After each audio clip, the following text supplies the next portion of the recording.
Hello! Welcome naman sa edition ng Dear Teh, Dahilata Galore Batugan Mode Edition.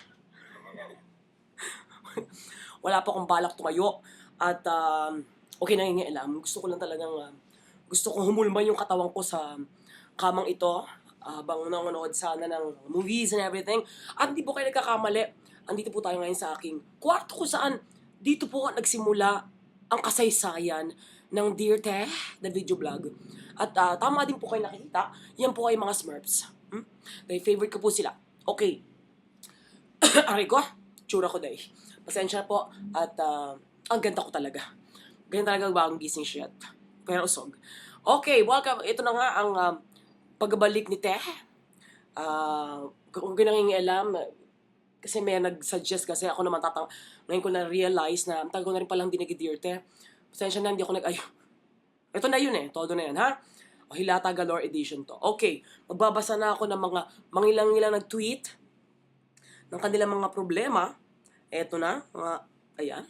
Alright. Okay, sasagutin ko. Ano ba yan? Parang may buhok. Charos. Bago ang lahat, gusto ko malaman nyo na, ito po, malamang kama ko to, no? Tatanga-tanga din ako. Meron akong secret na papaalam sa inyo. Ako po ay hindi nakakatulog na walang kinakaskas sa paa. Kaya pakikita ko sa inyo na pakikita ko po sa inyo ang aking secret. Ito. Yeah! Yan po ay unan na binalutan ko ng kulambo. Yan ang aking secret. Kasi hindi talaga nakakatulog ng ito. Love na love ko po ito. Kunin nyo na lahat sa akin, wag lang ang aking kulambo. Okay. Ito, sasagot na ako sa mga ilan mga nag-tweet. Teka lang ha, para maging seryoso, mukha naman ako seryoso kasi mukha akong tanga. Maglalagay po ako ng antipara. Para mukhang serious. Kalaya mo, nagganto lang, seryoso na. Gago. Okay. Tsaka, ito, unang-una ay galing po kay MP913. At MPEMPEE 913. Hi po, tanong. Kanyang tweet.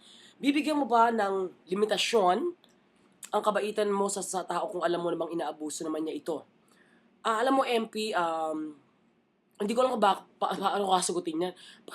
Alam mo na siguro sagot niyan. Lahat tayo ay may limitasyon sa lahat. Hindi naman tayo, hindi tayo sa Jesucristo na talagang pinako na sa krus, dead ma pa rin.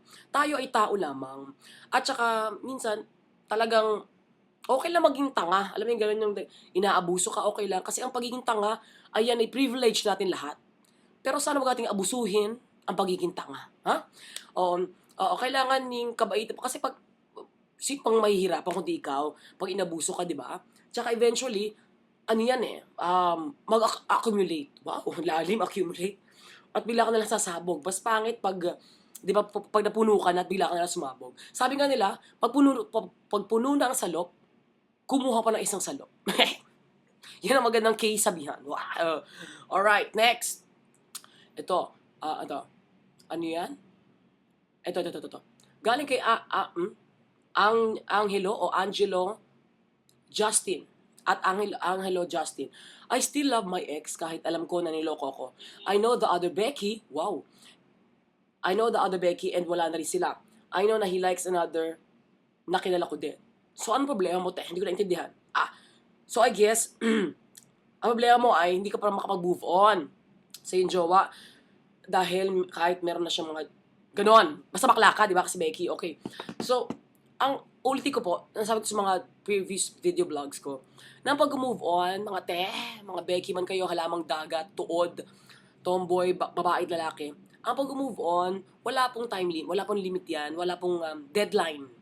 Hindi porke sinabi na, kailangan by Saturday naka-move on na ako, ha? Walang ganon.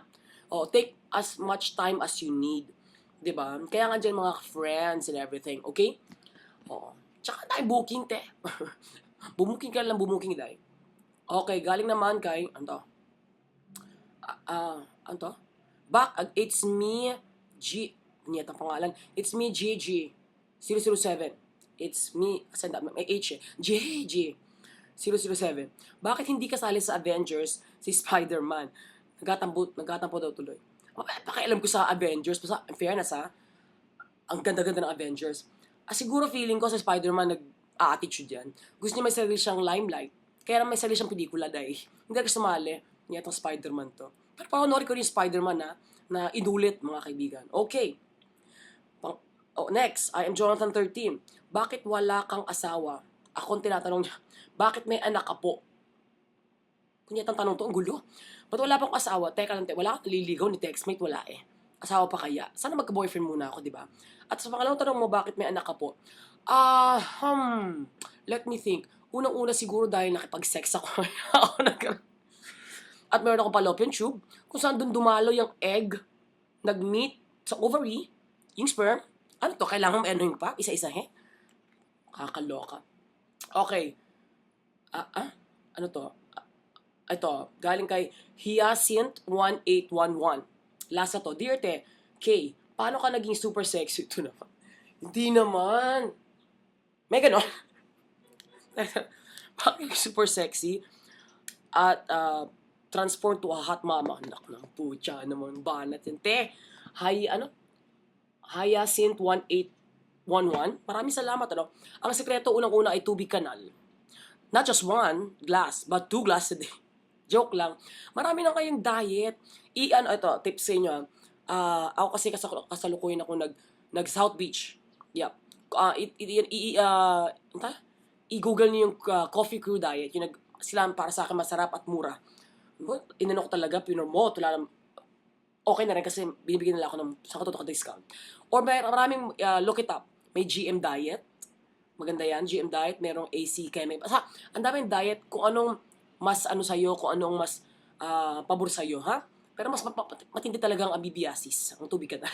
Charot. Anyway, May 11, 12, Friday, Saturday, ang the repeat of the repeat of the repeat ng For the Best, Pokwak, ako po, Chocolated po sa Music Museum, 891-9999, tsaka available po mga tickets sa lahat ng SM ticket outlets. At gumagawa po ang pelikula ngayon, The Mistress, ang muling patambalan ni John Lloyd Cruz at ni Bea Alonso. At ito na surprise, pero ayoko muna sabihin, pero hindi tayo masasabi dahil marami tuwa sa Dear Te. Ang dami po nila mga 7. Baka ito ay maging TV show. Wow, di ba? Baka lang, hindi naman masasabi. So, hanggang sa muli na lang po, babalik na lang po ako sa pagkakahilata. Ako po ang inyong pilit na umiintindi sa inyong problema. Kay Brosas, hengwe, hengwe, hengwe, hengwe, hengwe.